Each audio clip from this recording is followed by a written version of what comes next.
Chronicles TV on air.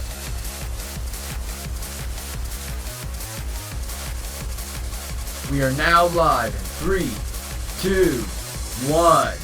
Welcome back to another episode of the Great Ace Attorney Chronicles. In the previous episode, we completed some part of the trial. Today's episode right now, we're going to get into what possibly could be the final witness on her final testimony. So if I have today's episode, make sure that like button is subscribe to the channel. Witness, state your name and occupation. Yes, my name is John Garrideb. And I'm a juror and such like. It sounds like even she doesn't know if she's a housewife or a maid or what anymore. The court has decided your testimony is required in your order to clarify the matters in this case. Do you understand, madam? Yes, my lord. You will tell the court everything that took place in your house on the evening in question. And I will warn you, do not attempt to hide the truth. Oh, dearie me. And is it husband? Oh, I didn't know you were here, John. Wasn't only you in the room that day, only thing, was it? Rather than I ought to testify as well, don't you? But what about your knee, dear? Don't you worry about that. Hardly notice it. I'm not the sort of chap that leave a comrade to face this bloody action alone. Oh, John. I presume you are Mr. John Garrideb? Yes, sir. Former second lieutenant of the 3rd Regiment of the 4th Number... Northumberland Fusiliers, sir. Seen my fair share of action and now living the quiet life, as it were. The quiet life. Were you not engaged in an incendiary battle with your spouse on the other day in the question? Well, yes, I am, quite. I believe this may represent at first in the proud history of British court. Calling a juror to the witness stand is unprecedented. However, the court will hear your testimony now, juror number 4, and that of your husband. You'll recount clearly and concisely the events in your home at the time of the incident in question. Sir, at once.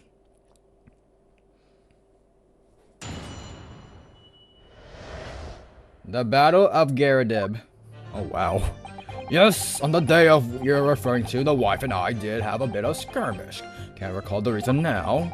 Knocked the candlestick over and set fire to the carpet. Soon had it out, though, and got to the window open. Meanwhile, I was picking up whatever I could find to throw at him. Plenty of knives around our place. Can't say I noticed if 1 or 2 went missing, I'm afraid. If the bodily thing in the victim's back really was one of ours, you'll have a job proving it, I think. You have a job proving it? Oh. It sounds as though it was quite the battlefield in your household that evening. Although an entirely one-sided assault, it seems. The enemy caught us onto the rope, sir. Had no choice but to dig in and take defensive measures. To be honest, if the enemy had kept shelling us for another minute, we have been toast. Who's we? Of course, a veteran such as myself is only too aware that every battle, you just have a gnat's whisker from death at any moment.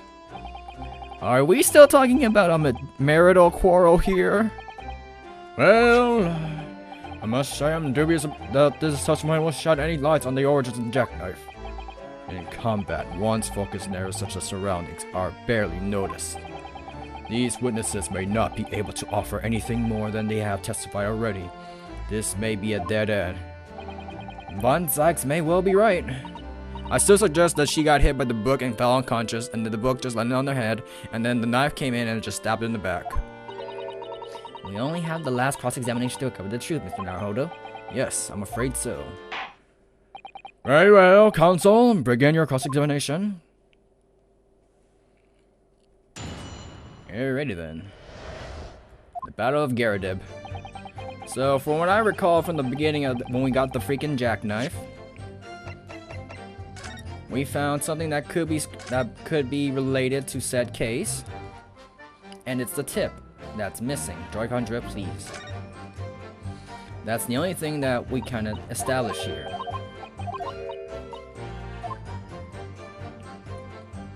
So get back, And let's press on the last matter. Now we know. That we know. Plenty of knives around our place. Can't say I noticed if 1 or 2 went missing, I'm afraid. If that bally thing in the victim's bag really was one of yours, you have the job proving it. Hold it! So you have no intention of admitting it was your knife, unless we can produce proof. Even though there is no other credible possibility if Mr. Natsuri is innocent. Objection! You'll forget, my Nipponese friend, that it has yet to be established that he, by the accused, is not responsible for the attack. As if I could forget. If only there was some way to know who had handled the knife. I suppose wizardry like that is just a dream. Perhaps you're thinking of fingerprinting, Mr. Naruhodo. What? You mean it's not a dream? That sort of wizardry really exists? Whenever people touch anything, they leave behind a unique powder from their skin, or so they say. But I can't see anything. There are already countries in the world where these so-called fingerprints can be used as evidence. Lord Strongheart is currently discussing the matter at the Ministry of Justice. Yes, I believe we are rapidly approaching an era of scientific methods of investigation. But for now, we shall have to find an alternative method of proving our assertion. That this knife found in a victim's bag was originally in Mr. Garrideb's house. If only I could transplant the whole incident to several years in the future. Okay, I need you to describe what type of blade it is, that's all it is, but I think we have to establish one thing, is to figure out who's the thing. Now, speed it up, because I know what to do. If only there was a wire to do it, by all means. That we establish how this knife came to be at the scene of the incident. Yeah, I know. And we need to establish proof that it's there, some way, somehow. If we could find a binding textual evidence to support the theory, it would clinch the trial for us. Okay, we need to make a proof. We need a proof that demonstrates that. But how to do it? We'll need to find out. In one of their testimonies. Yes, on the day we were referring, wife and dad had a skirmish, can we reason? Knock the candlestick over, blah blah. Meanwhile, I was picking up, I believe it's this and that. We have to figure it out. Plenty of knives around our place. Can't say I noticed if 1 or 2 went missing, I'm afraid. Hold it! Sorry, would you care to elaborate? Nothing to say, really. Other partial to the spot of carving, you see. Pipes and whatnot, fishing, tackle, you know, the sort of thing. That's a passion we both share. I like to carve little wooden trinkets too. And then there's my leather work. Sorry to say, we're always losing knives about the place, and we have those little things. They sell them at the market sometimes. 20 for the price of 19. Needless to say, I snap them up. John prefers to use 2 knives at a meal times too, instead of a knife and fork. Now, John, we don't need people taking up some kind of stuff. Here we go again with the scaldings. Why are they being so evasive? Imagine it's because they don't want to believe it. They can bear the thought that it might have been one of their knives that injured the victim. Which is entirely understandable, of course, but still. Go on with your testimony, witness. Sir! Okay, I guess we have to go to the third option. I'm assuming it's the third one. Other than that, the other 2 is no helping matter whatsoever. So please tell me, even though the room was on fire? As far as I was concerned at the time, it was more important to extinguish my anger than the flames. When a woman wants to throw, she wants to throw. That is most certainly not true of a suicidal takedown, Mr. Naruhodo. How does she know I was thinking that? So, please cast your mind back and try to remember. Was a knife among the items that you threw at your husband that day? In all honesty, I don't recall. I must point out that I'm no monster. Let me see. Some bread, a cabbage, garlic, a towel, and a sponge, and a napkin. Meat, potato, wheat, tea, meat, potato, wheat, tea, whatever the hell that thing was. Pursue. Hey, I was right. It was either that or the other one. You have something to add, sir? Mr. Garrideb. Don't shoot. Oh, sorry. I beg your pardon. Did your wife remark just now bring something to mind? Nothing of any significance, no. Just that the barrage of projectiles the old thing launched in my direction was somewhat more solid than she implies. Books, bricks, and the fire poker, I seem to recall. Ouch! And the woman's aim too uncanny, she landed directed with every ball. Good grief, woman, we're not at home now. This is a court of law. Oh, dearie me. Ever so sorry, dear.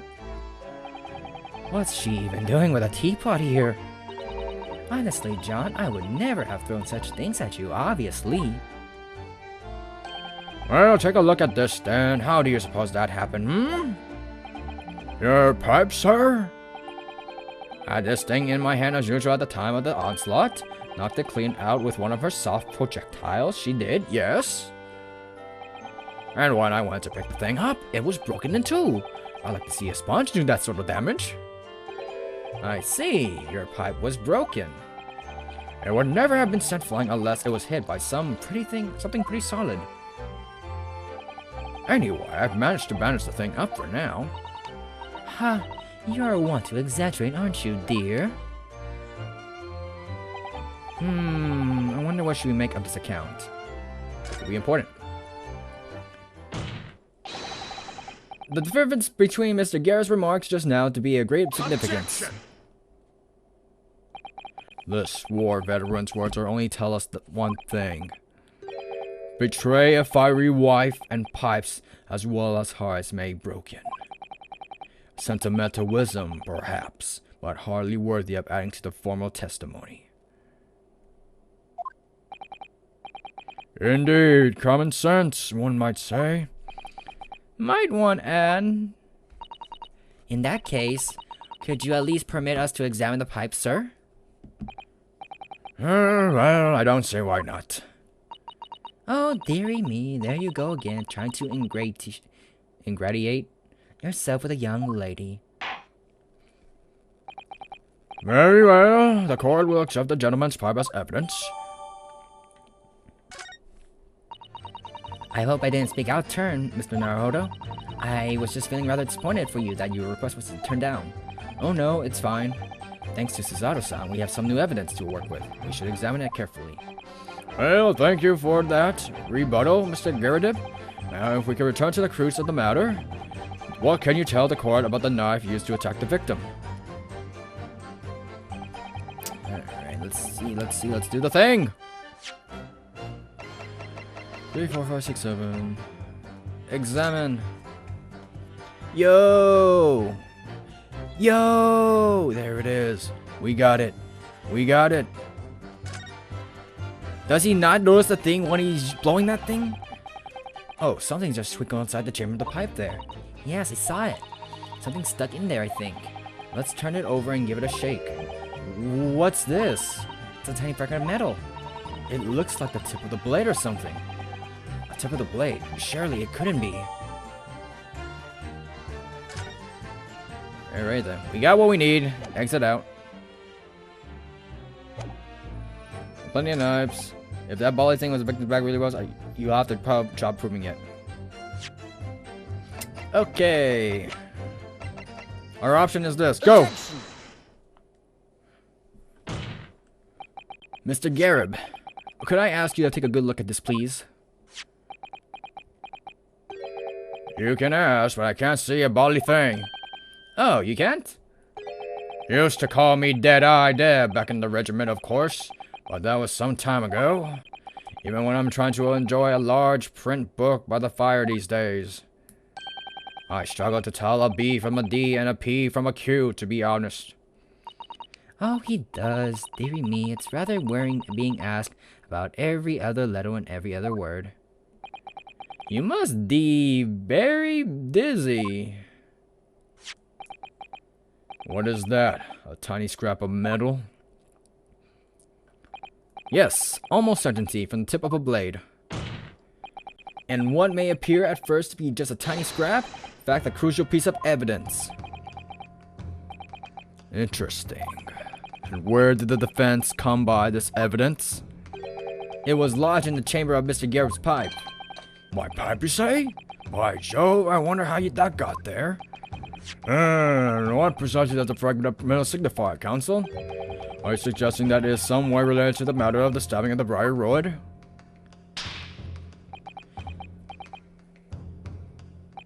I am. What? When put together with another piece of evidence already in the court record, I believe this tiny fragment of metal will unravel the whole truth of the case, my lord. I still suggest that she got hit by the book and then the metal jackknife stabbed her for no reason. You appear rather confident in the extraordinary statement, counsel. Very well then, present the pertinent evidence to the court.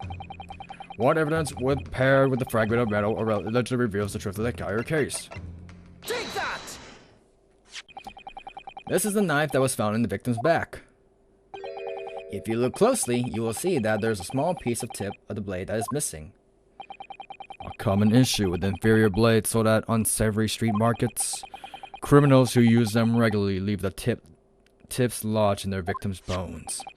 And one of this particular knife? No doubt its tip has suffered a similar fate, now languishing somewhere near the spine of the victim. No, that's not the case. The tip of the particular knife's blade is the very fragment of metal we discovered in the chamber of Mr. Garrideb's pipe. Oh, good grief, Lord Von Sykes! I don't believe it. The knife from the crime scene and this fragment of metal? A perfect match. Good golly gosh! We found the vampire's weakness! Get the garlic! Order! Order! Is this some sort of Eastern sorcery? We found the vampire's weakness! This is no magic, my lord. This is a miracle. We found the vampire's weakness! A miracle.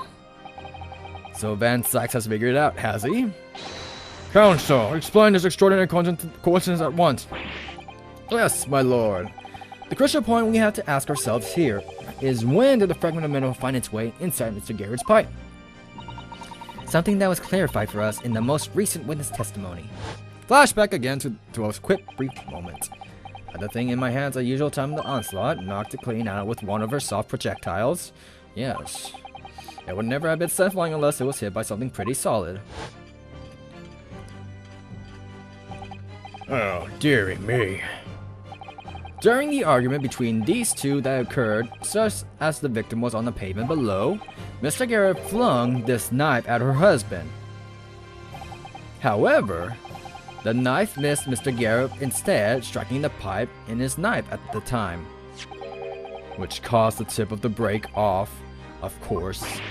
Good lord! Yes, and that is when the tiny tip of the blade found its way inside Mr. Garrideb's pipe.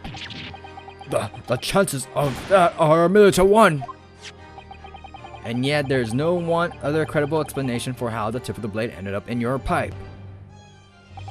Then, after losing its tip, the knife ricocheted off the pipe and flew off the open window. In short, this knife, which fell from the window of the Garrideb's house, is the very same knife that struck the victim in the middle of the back of the street below. Oh gosh, oh dear. Hey! He has a burn. Okay. Who? I still suggest she got hit by the book and then it just flung to stab her for no reason. A full body theory. I'll give you that. A complex bouquet of seemingly trivial points, plausibly arranged to create an almost passable vintage. Allow me to toast my learned friend's characteristically Nipponese approach to bottling his argument. Sorry?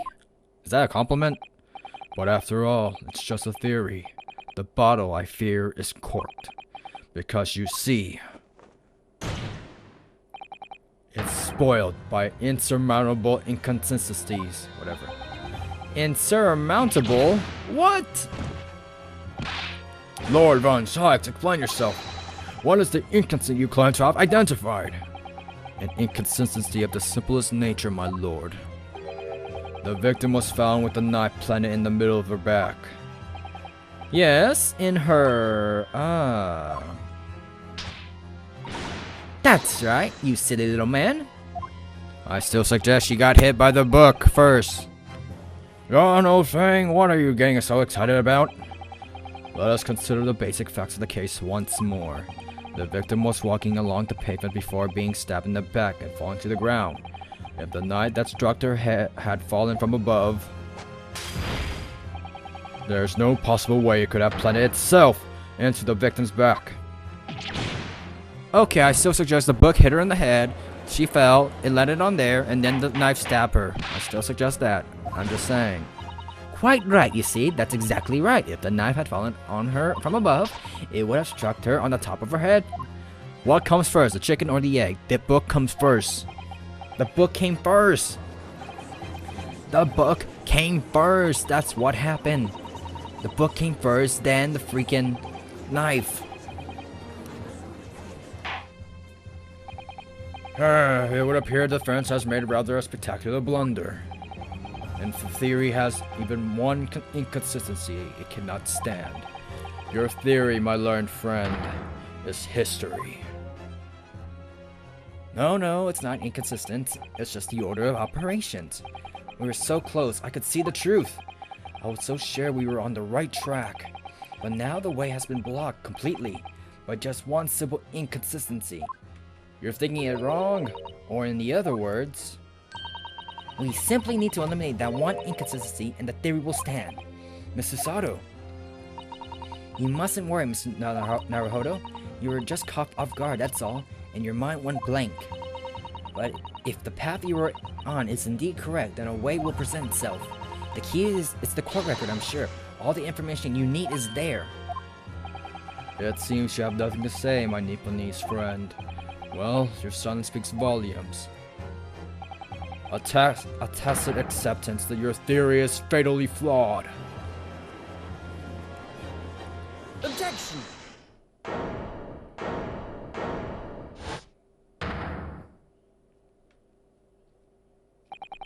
This inconsistency doesn't mean I was on the wrong track. It means that I need to sharpen my mind and dig deeper for the truth. It's a test. Yes! If the knife fell off the victim above, there's no way that it could have hit her in the middle of the back. Under normal circumstances, that is. What are you implying? Counsel? There's a piece of evidence in the court record that can explain this inconsistency. That can explain how the knife that fell from above could have pierced the victim's back. We already have the answer. Goodness. Utter madness. Surely this must be the last time. Counsel, present the evidence which you speak. This is the last inconsistency, the final piece of the puzzle. If I can successfully make sense of the truth, will be laid bare at last. The evidence that explains how the falling knife became lodged in the victim's back is... I'm still suggesting it's the book first. Young woman rendered unconscious following the stab wound to the back. Please tell me it's this first, then the book. That's all I could say. Take that! This is the final piece of evidence the defense will present. Go on! That answer appeared to make Mr. Garrett rather lightheaded, but Mr. Garrett didn't bat an eyelid.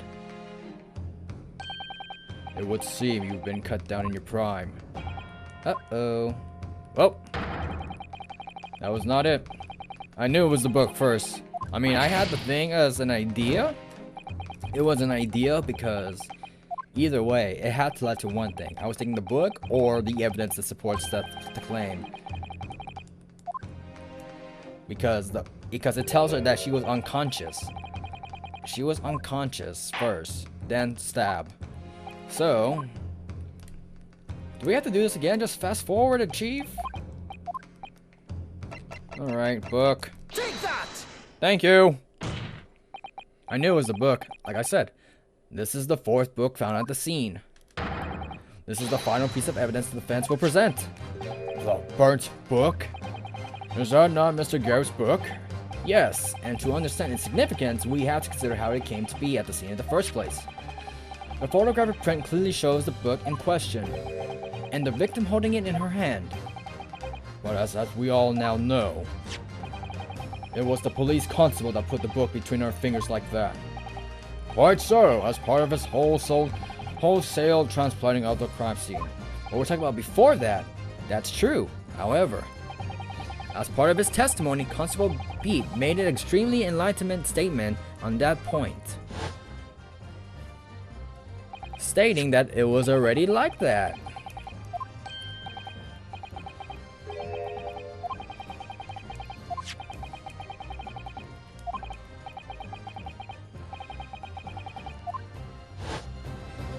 The Flash, goddammit. In other words, the victim had already picked the book up on her own volition. And clearly, that must have been before she suffered that knife wound. Well, I should say so. After being attacked with a knife, I don't imagine she had been doing much of anything. So the question becomes, why did the victim have that book in her hand? By Jingo? I think I'm beginning to see what may have happened now. Oh, dearie me. We know that the book fell from the top floor of the Garrideb household on the pavement below, at precisely the moment that the victim was walking past. Yes, at exactly the moment, the young woman was walking along the street in the light fog, when all of a sudden, the book fell right in front of her. The book I threw? Yes, Miss Garrideb, and what do you think the woman did? What would you do if you were walking along and suddenly a book landed in front of you on the pavement? Well, I really... Excuse me. But I suppose she might have reached down. Okay, that's not what I was thinking. Yes, that is exactly what the woman in fact did. She picked up the book. Oh, heavens. And when the woman reached down to pick the fallen book up, what position would her back have been in? That's right, facing the sky, completely and utterly defenseless. Then, in the very next moment, while the woman was still bent over picking up the book, the next object fell from the roof above the jackknife, straight into the middle of her back. Okay, that's not what I was going for, but okay, we're around there. And at the same time, walking by chance directly behind Miss Green, was the defendant, Mr. Soseki Natsume. Well, I never. It appeared to Mr. Natsume that the woman simply collapsed on the floor, in the dark and the fog. He didn't see the knife falling on her from above. And from the other direction, the constable and his wife saw no one but the victim and her apparent attacker. So there never was a real culprit to run from the scene in the first place.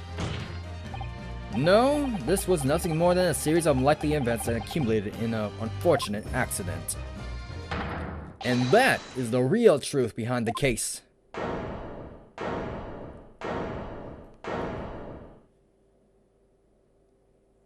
At least they're not going crazy. Well, Mr. and Mrs. Garrideb?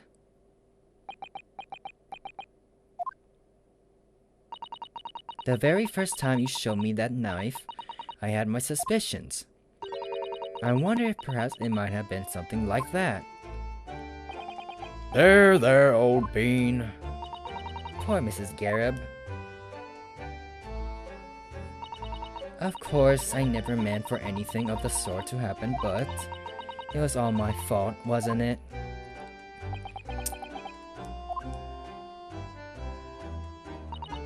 I take full responsibility. I let my anger get the better of me. I threw that book, and I threw the knife as well. John, dear? It's alright, I know. I'm ever so sorry. Truly. Oh, wow, she does have her own animation for that.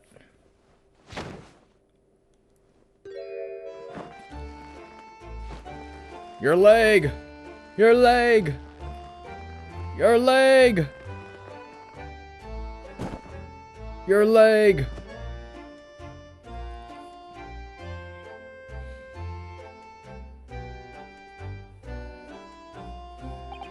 Lord Von Zykes, what news of Mrs. Garrideb? She's been taken to the infirmary. It would appear that today's events had left her in an especially flustered state. However, I believe she will recover in due course. There is no cause for concern. Yes, unbeknownst to themselves, they caused what could easily have been a terrible tragedy. They shall have to prepare themselves for the consequence of their actions. There is some good news, however, my lord. I have just had word from the hospital where the victim is being treated. Her condition is improving steadily, and the doctor believes she will regain consciousness soon. It's strange. We've been talking about the victim all this time, but we never once met her.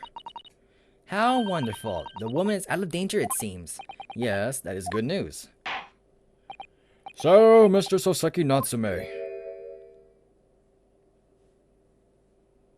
Yes, you! Yes. On behalf of my fellow countrymen, I would like to take this opportunity to beg your pardon, sir. You came from your distant eastern homeland to study our great British culture, and have been repaid with immeasurable unkindness. Please accept our heartfelt apologies.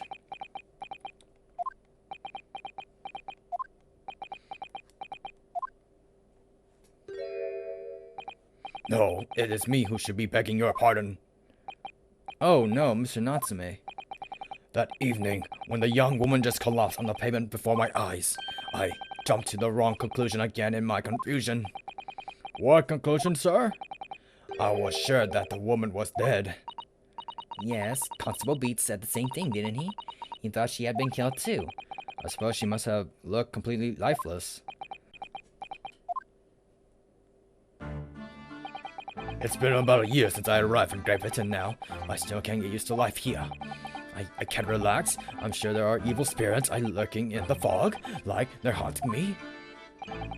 Poor Soseki-san. His imagination really has got the better of him. Yes, poor man. So what had happened? I thought the young woman had been taken by the fog spirits. I should never have dropped my books like that and run away. I should have called for help or a doctor for the police. Instead, I've managed to create a rift in the relationship of trust between our two empires, and for that, I'm truly sorry. Should we laugh? One could indeed say that some sort of mischievous spirit has been at work here, I think. One that created a chain of unfortunate mishaps. We were befooled by the spirit and led to false conclusions. But thanks to Lord Von Zyggs and our young lawyer here from the east, that chain has now been broken and the spirit exorcised. I heartily commend you both. Oh! Now then, ladies and gentlemen of the jury. Yes, my lord. In concluding this trial, I must ask one last time for your decision regarding the defendant's culpability. As the foreman of the jury, I can assure you we reach a fair and just conclusion. I do declare the truth can be extremely cruel at times. Well, I didn't suspect the woman next to me, that's for sure. Setting in for my old bean, well, unless she's out of action, you know, but I know what her decision would be. Why? Does this mean I'll finally be able to get out of here and start work? Well, it's about time. I say I'll have a corker of story to tell the grandchildren when I get home, won't I?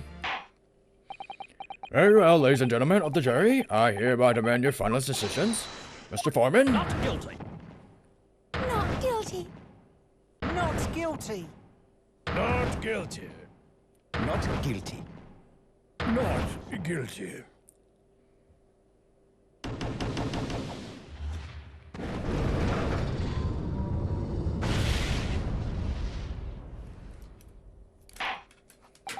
Very well, Mr. Soseki Natsume, I hereby pronounce you. I'm doing so good so far. I haven't cheated whatsoever. Quote unquote. I'm actually doing good. No walkthroughs whatsoever. Let's go!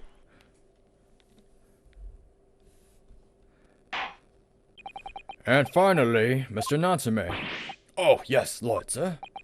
You are now a free man once more. It is my hope that you will continue to further your education on British culture. And may you never again be brought before me. Oh, yes, sir. Of course. All my life. I swear I'll never set foot in a courtroom again. I'm transported to tears. Next thing you know, we see him in the next one. Thank you, counsels. Court is adjourned.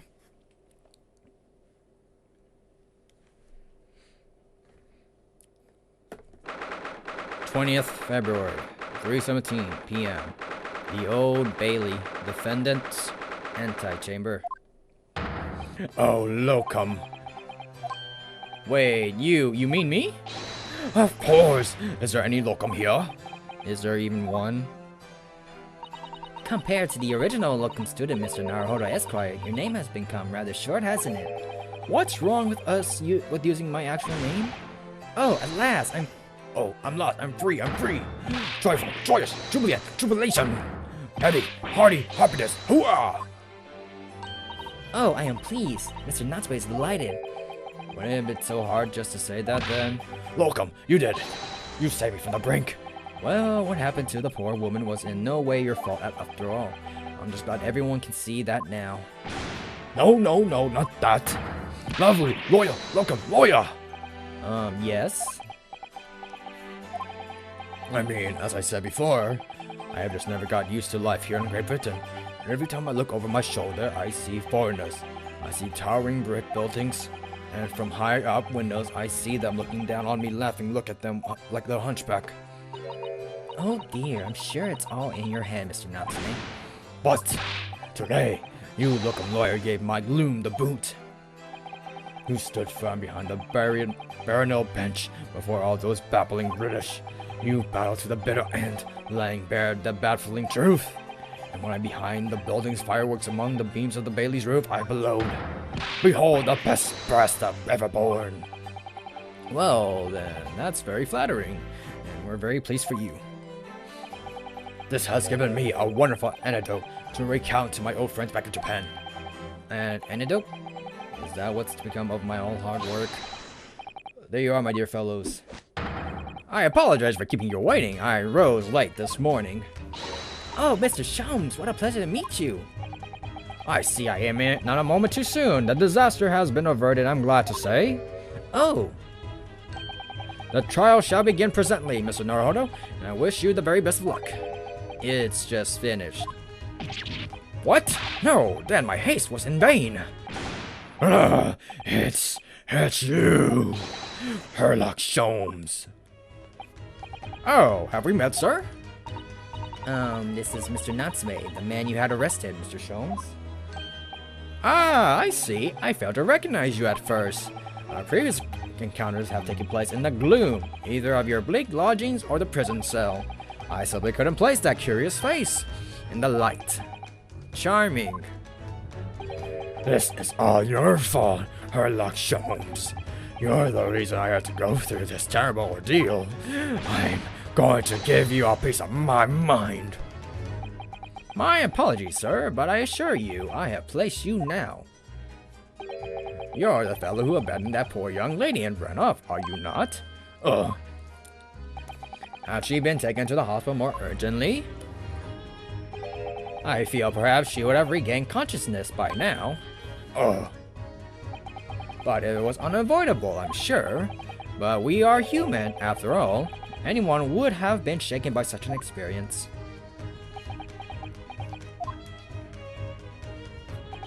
I do feel very badly about how I behave. Well, never mind now then. What was it that you wanted to say to me, sir? Nothing. Priceless. Oh, I am sorry, really, but that was quite priceless. Poor Soseki-san. Still, on the bright side, you've had an extremely entertaining experience without paying a penny. And it would seem you were not even found guilty. But there is no bright side. Whatever do you mean, Mr. Natsume? Even after this, I'm still cursed by the spirits and now by the Reaper. Ah, Lord Von Zykes. I haven't forgotten, you know, what facing that man in court means. Even if you're found out guilty, you're still doomed. It's all right, Mr. Natsume. If the Reaper appears trying to make trouble, I will protect you. Hiya! Ah! With a perfect executed suicidal takedown. Much as I like being turned on my head, a bit of a warning might be next time.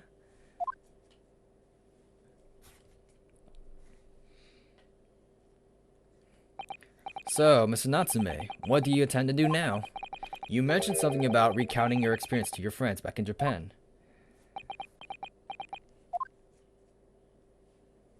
Get on with it! Yes, I intend to return to my homeland soon. It has already been a year since I arrived here in Great Britain. I visit on universities, libraries, bookshops. I've been honored with the tutelage of professors. I've learned so much about the wealth of literature here and the city it has shaped. And I've come to realize that it is my calling to sail home and tell my fellow countrymen about it. That's very touching, Mr. Natsume. Or, in perhaps less veiled terms, you wish to withdraw halfway around the world to escape the terror of the Reaper's curse. That's not it at all. The more I learn of literature, the more the strange feeling claws at my insides. I feel compelled to return to my roots and attempt to pen on my work. Oh, I see. A work of literature by Soseki-san. Could be an interesting read. And what about Mrs. Sato and yourself, Mr. Naruhodo? Sorry, what about us?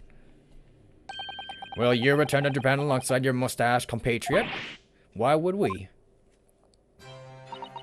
A week has not yet passed since we arrived in London.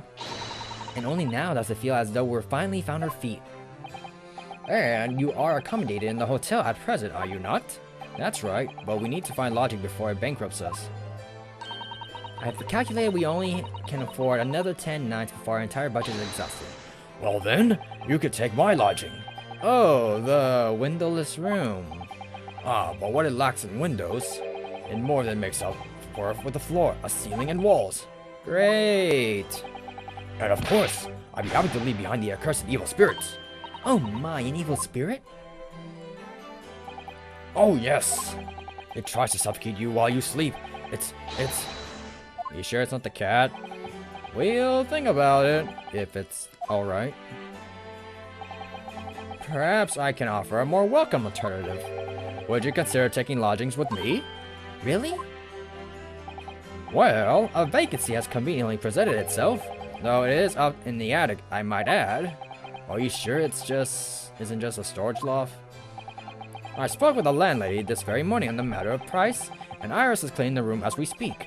You must come at once. I presume you have no luggage to speak of. Oh, this is simply wonderful. What an honor to be invited to take lodgings in the great detective's office attic. I'm too overcome for words. So suggesting we look elsewhere is out then. And it's settled. Iris will prepare a welcome dinner this evening. And you must come too, Mr. Natsume. I insist. I don't know what to say, but thank you, and yes. Wonderful. And I'll go and complete the paperwork for your formal release, Mr. Natsume. I shan't take log. Somebody's happy. Locum, I knew that you would let me down. I'm truly delighted to have met you here in London. Likewise, Mr. Natsume. It's been a privilege meeting you two. It's a shame that we're going to have to say goodbye so soon. Well, I've come to realize that I belong in Japan. But Locum, we'll meet again one day. Yes, I'm sure. And hopefully by then, I'll be a successful lawyer. Hopefully by then, I'll be a successful author. Well, my dear fellow, our carriage appears to have arrived. Shall we go, Mr. Naruhodo? Yes, Mr. Sholmes. I have little doubt Mr. Natsume will be released in time for dinner this evening. And so, with Soseki's innocence successfully established, we rode with Mr. Sholmes to what was to become our new home, 221B Baker Street.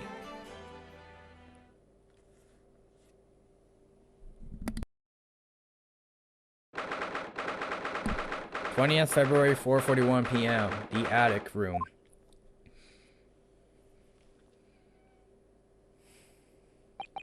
So this is to be our new office. Yes. Our office? I rather like the sound of that. Me too. It's simply wonderful, isn't it? I hope you can see this, Kazuma. It's only a small step, but I like to think we're getting a little closer to your dream now. So, my dear fellows, do you like the place? Mr. Sholmes, yes, thank you so much. It's a delightful room, Mr. Sholmes. I simply adore it. Good. I'm pleased to hear it. Iris and I are delighted to welcome you. I hope everyone's hungry. It's nearly time for dinner. We'll eat as soon as Mr. Nutsby arrives. We have a lot to celebrate. Iris, you must let me help you. Alright then, Susie. You can be in charge of the salad. Put the gun down, please.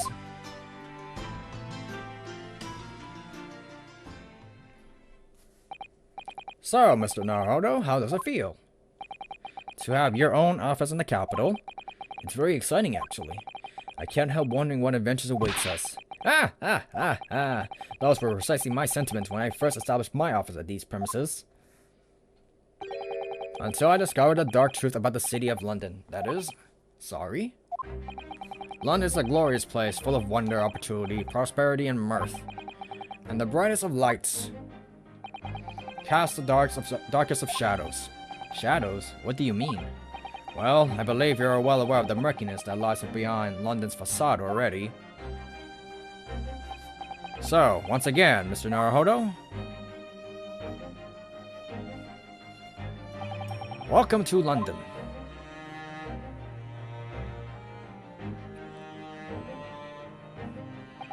Of course, at the time, I had no idea the significance of those words Mr. Sholmes so casually spoke, but it wasn't long before my turn came to lift the facade and see the truth behind the depth of the murk that lay behind it. The end.